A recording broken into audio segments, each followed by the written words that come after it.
Avant de plonger dans cette histoire incroyable, pensez à vous abonner à la chaîne et à activer la cloche. Ici, chaque récit a quelque chose à dire, et vous ne voudrez pas en manquer un seul. Springfield était une ville paisible en apparence, avec ses rues bordées d'arbres et ses maisons aux jardins parfaitement entretenus. Pourtant, derrière cette façade tranquille, des tensions sociales couvaient, souvent invisibles pour ceux qui ne les vivaient pas au quotidien. Clara Johnson avait 12 ans. Élève brillante et rêveuse, elle adorait les livres, la musique et les longues promenades avec son père, Marcus. Orpheline de mère depuis plusieurs années, Clara était devenue mature et attentive au monde qui l'entourait, malgré son jeune âge.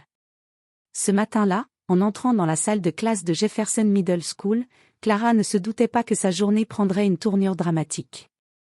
Madame Linda Hawthorne, son professeur de littérature, était une femme redoutée par tous les élèves.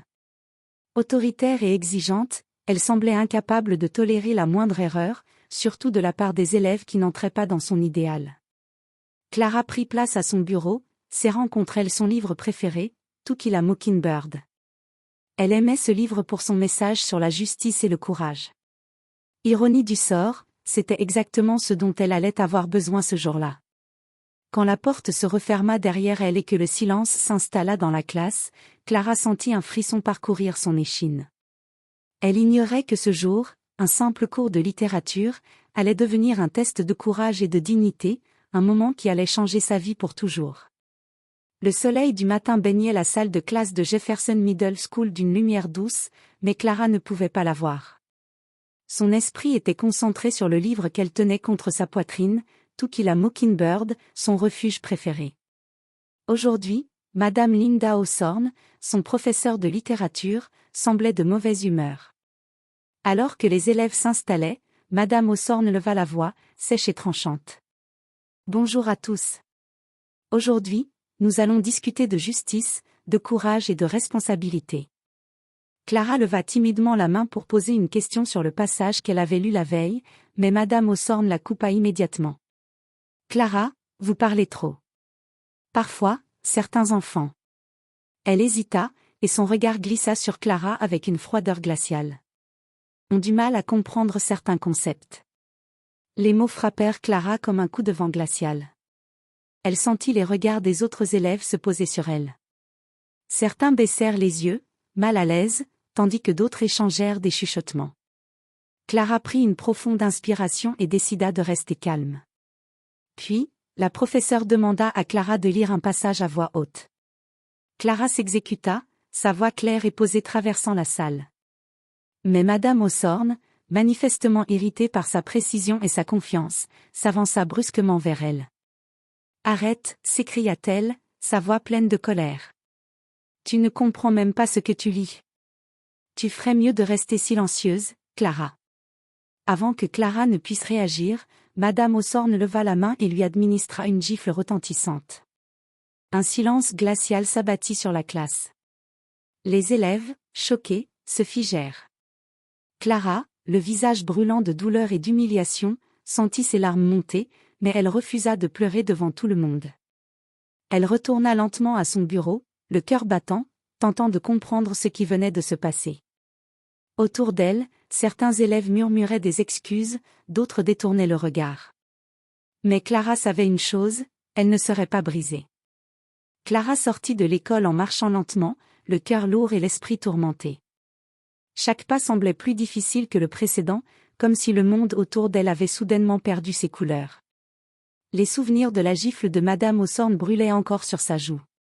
En arrivant à la maison, elle trouva son père, Marcus Johnson, en train de préparer le dîner.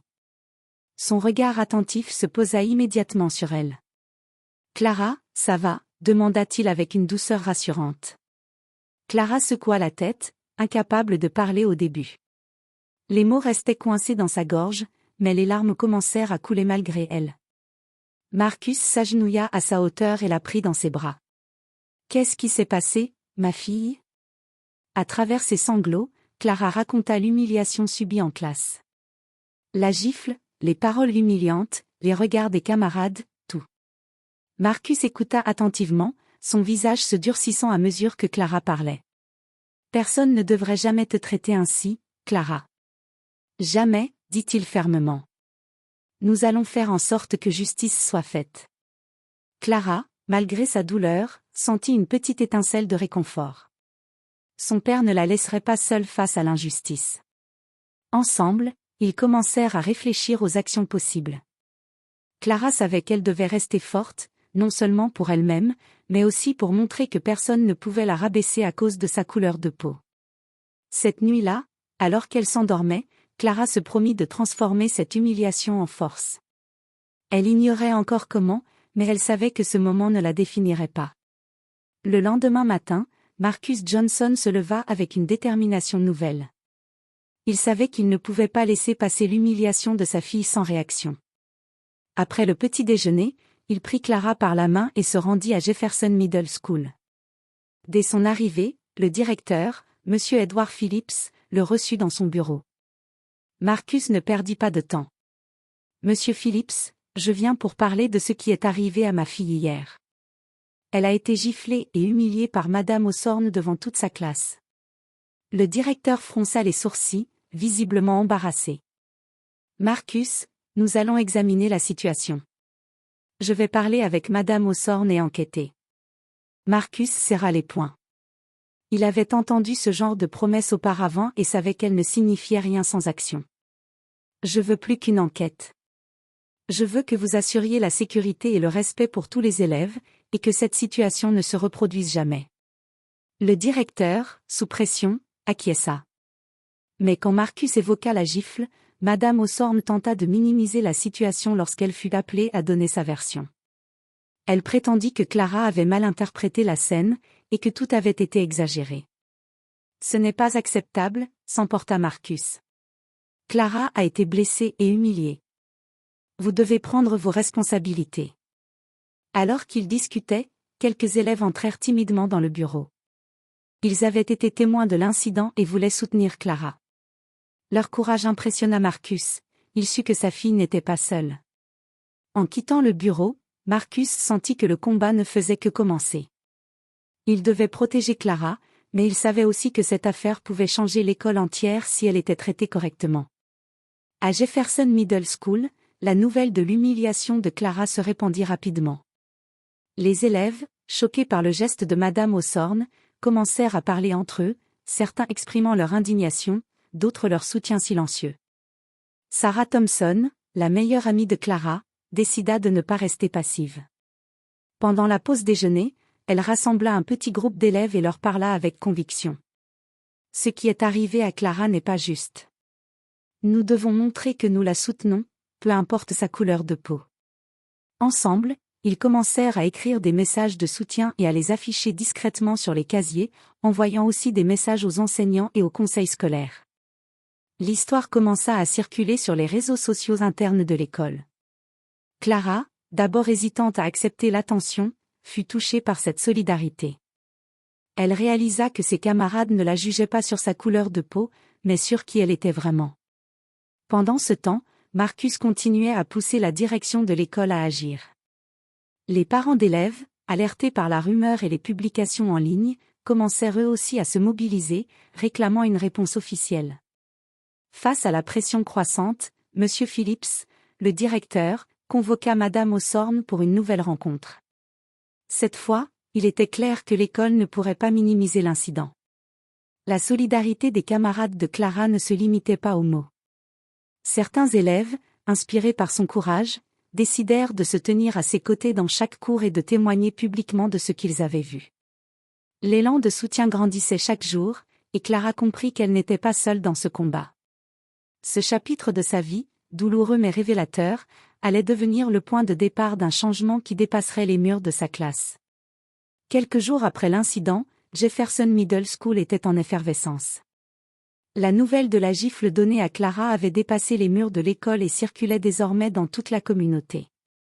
Les parents, choqués, envoyaient des messages et exigeaient des réunions avec la direction. Marcus Johnson fut invité à une réunion spéciale avec M. Phillips et le conseil scolaire. Le directeur, visiblement nerveux, tenta de calmer les tensions. « Nous prenons cet incident très au sérieux. Une enquête complète est en cours. » Mais Marcus, ferme et déterminé, ne se laissa pas impressionner. Ce n'est pas suffisant. Ma fille a été humiliée et blessée. Je veux que des mesures concrètes soient prises immédiatement contre Madame Hawthorne, et que l'école s'engage publiquement pour protéger tous les élèves. Pendant ce temps, les élèves continuaient à soutenir Clara. Sarah et son groupe organisèrent une petite manifestation symbolique dans la cour de l'école, tenant des pancartes avec des messages comme « Respect pour tous les élèves » ou « Stop à l'injustice ». Les médias locaux commencèrent à s'intéresser à l'affaire. Un article fut publié dans le journal de la ville, relatant l'incident et soulignant la solidarité des camarades de Clara. Bientôt, des parents d'autres écoles vinrent témoigner de comportements similaires, révélant que le problème allait au-delà d'une simple classe. Madame Hawthorne, désormais sous le feu des critiques, tenta de justifier ses actions. Mais les témoignages des élèves et l'attention médiatique rendaient toute tentative de minimisation impossible. Sa réputation commença à s'effondrer. Clara, malgré son jeune âge, comprit qu'elle jouait un rôle central dans cette lutte pour la justice. Chaque jour, elle gagnait en confiance et en détermination, prête à affronter ce qui venait, soutenue par sa famille et ses amis. L'enquête menée par le conseil scolaire prit une tournure inattendue. Les responsables découvrirent que Madame Hawthorne n'en était pas à son premier incident de discrimination. Plusieurs anciens élèves, désormais au lycée ou à l'université, avaient signalé des comportements similaires au cours des années passées, mais leurs plaintes avaient souvent été étouffées ou ignorées. Lors d'une réunion officielle, M. Phillips présenta les faits. Nous avons consulté d'anciens dossiers et parlé avec des élèves. Il apparaît que cet incident n'était pas isolé.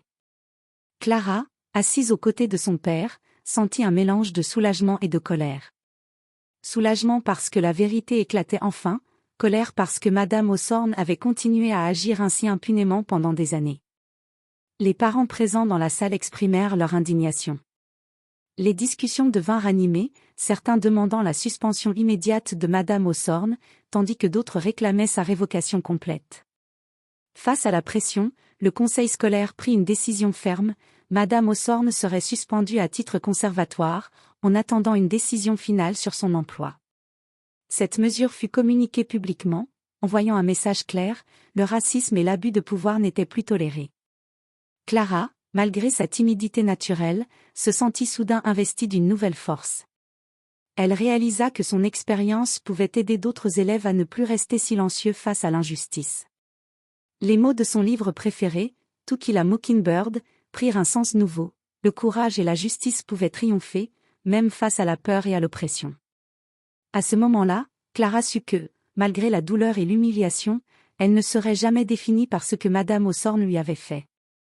Au contraire, elle était prête à transformer cette épreuve en une force pour elle et pour sa communauté. Après l'annonce de la suspension de Madame Hawthorne, Clara sentit un mélange de soulagement et de responsabilité.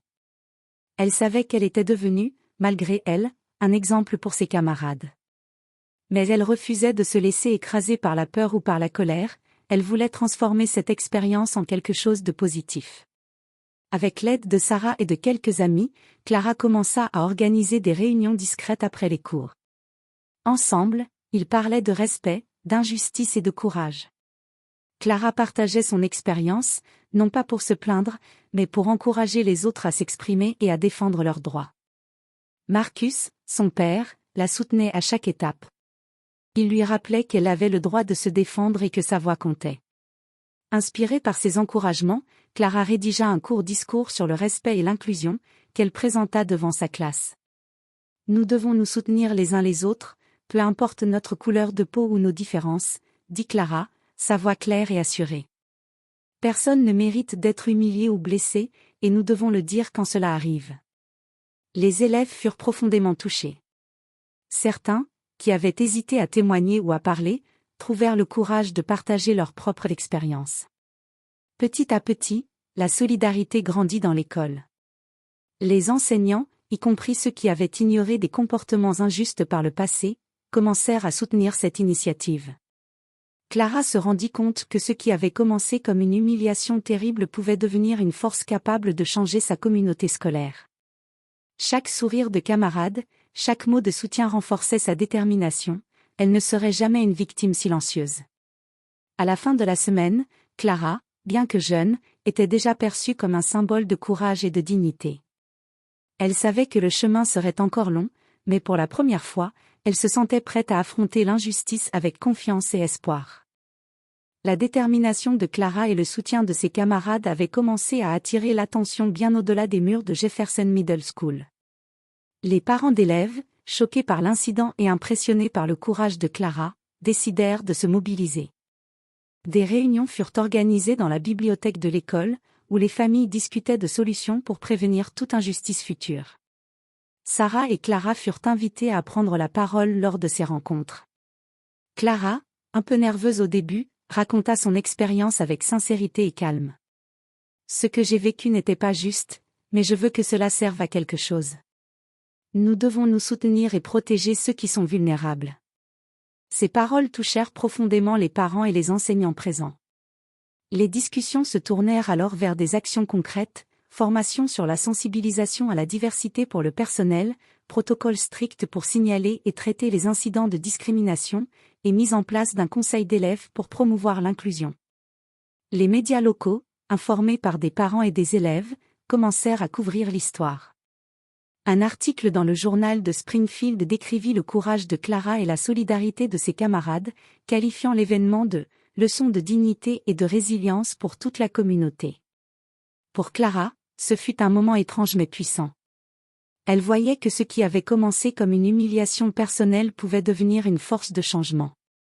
Les messages de soutien affluaient non seulement des élèves et des parents, mais aussi d'anciens élèves et de citoyens engagés dans la ville. Madame Hawthorne, désormais sous le feu des critiques, se trouvait isolée. L'attention publique et la mobilisation de la communauté rendaient toute tentative de minimisation impossible. Clara comprit que son acte de courage, soutenu par sa famille et ses amis, avait déclenché un mouvement bien plus grand qu'elle ne l'aurait imaginé.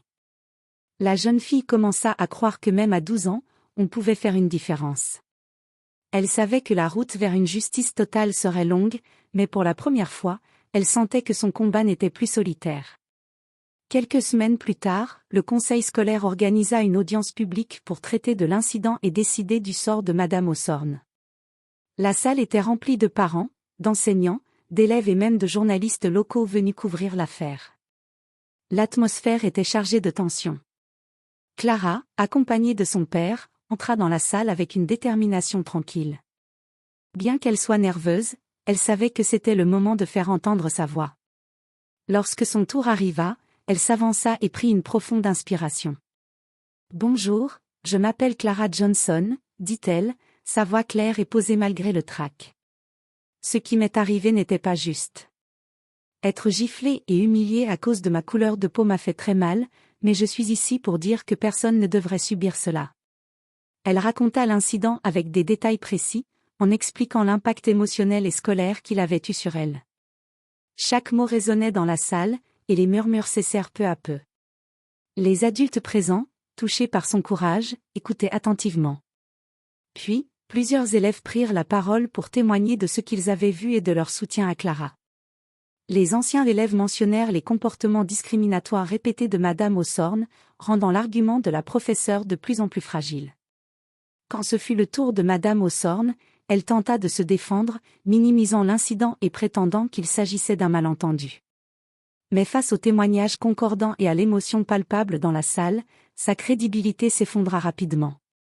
À la fin de l'audience, le conseil scolaire annonça sa décision.